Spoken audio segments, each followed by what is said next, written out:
Let's be clear about one thing. Security is important. Everyone wants to feel safe financially, emotionally, socially. A person who feels secure lives with less fear, less anxiety, more ease. Security allows people to relax, to plan, to breathe. From a young age, marriage is rarely described as love. It's described as safety. Settle हो जाओगे, future secure हो जाएगा. At least you will be taken care of. Notice the language. Not connection, not companionship, not emotional closeness, but security.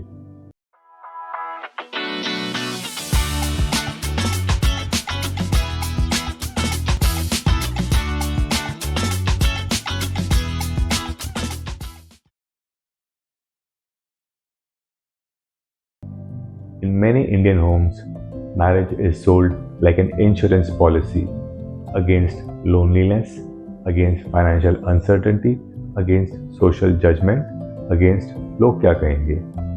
Love is welcome, but security is mandatory. That's why the first questions are almost never: do you feel understood? Do you feel safe being yourself? Do you enjoy each other's company? The first questions are: what does he do? How much does he earn? Is the family stable? Do they own a house? Because often we are not marrying people, we are marrying structures. Marriage feels easier to commit to when the structure is familiar. Security doesn't guarantee happiness, but it reduces uncertainty. Love doesn't always scare us, but it does require emotional openness. And that openness takes courage. So sometimes we choose what feels predictable over what needs deeper engagement. Not because love is absent, but because certainty feels calmer.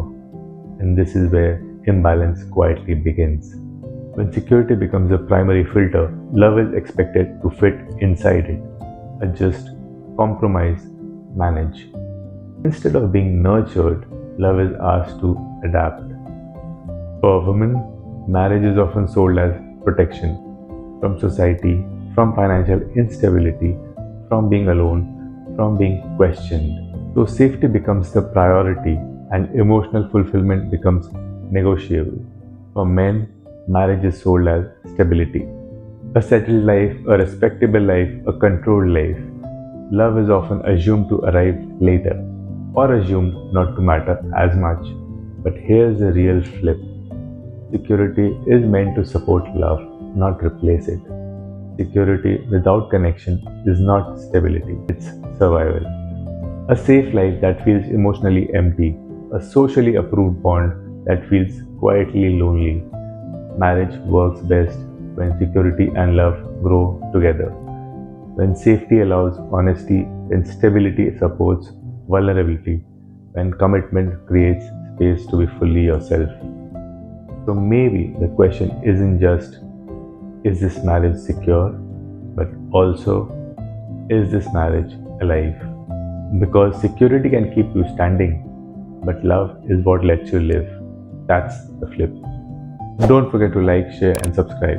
Until we meet next.